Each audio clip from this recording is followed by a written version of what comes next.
баъди нисфирӯзии санаи 5 май дар ҷамоати деҳоти Муғиён, деҳаи Ғезени Поён, минтақаи Чуқурак ки ба шаҳри Панҷакент дохил мешавад, фаромадани сангпора ба қайд гирифта шудааст. Бинобар пайдо шудани хавфи фаромадани ярч, 29 хоҷагие ки дар 15 адад манзилҳои истиқоматӣ зиндагонӣ мекарданд, ба минтақаи бехавф ва манзили истиқоматии хешону пайвандонашон кӯчонида шуданд. талафоти ҷонӣ нест. Комиссияи ҳолатҳои фавқулодда дар шаҳри Панҷакент ин ҳолат мавриди таҳлил қарор додааст.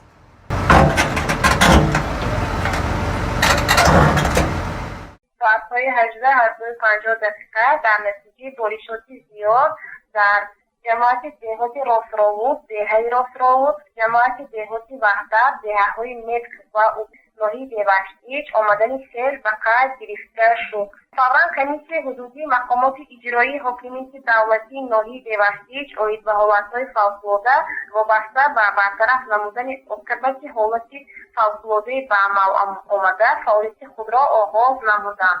معلوماتنامه پیشگی در دهه راست‌راود جماعت دهات راست‌راود و یک عدد خانه سیلابه درآمده است. 4 عدد انشاءات یاریرسان ضرر دیدند.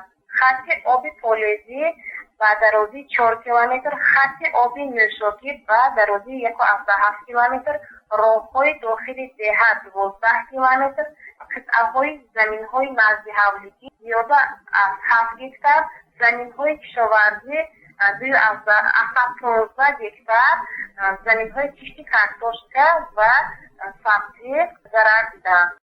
санаи 4 майи соли 2021 соати 8:50 дар натиҷаи боришоти зиёд дар ҷамоати деҳоти Расровод ва ҷамоати деҳоти Ваҳдат сел омад. дар натиҷаи он як ҳавлаи истиқоматӣ хароб гардида, 4 адад иншооти ёрирасон, 4 километр хатти оби полизи, 1.7 километр хатти оби нӯшокӣ ва 12 километр роҳҳои дохили деҳа зарар диданд. 75 гектар қитъаҳои заминҳои назди ҳавлигӣ, 215 гектар заминҳои кишоварзӣ, картошка ва сабзӣ кишт шуда буд, зери об монданд. дар деҳаи Угук 1 гектар замини кишоварзӣ, картошка ва метк 7 гектар замини кишоварзӣ пурра зарар дидааст.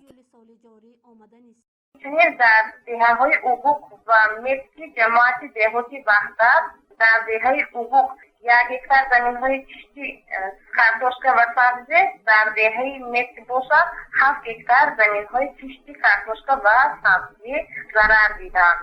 جهت برطرف نمودن آفت طبیعی به عمل آمده از جانب مقامات اجرایی حاکمیت دولتی ناحیه و جماعت دهات راست‌راود 4 عدد تکنیکای مهندسی از آن جمله 1 عدد بارکنک فرانتالی، 1 عدد گریدر، 1 عدد اکسکاواتور و 1 عدد автомашини بردست برای تازه نمودن راه‌ها و سیلراه‌ها سفربر کرده شدند.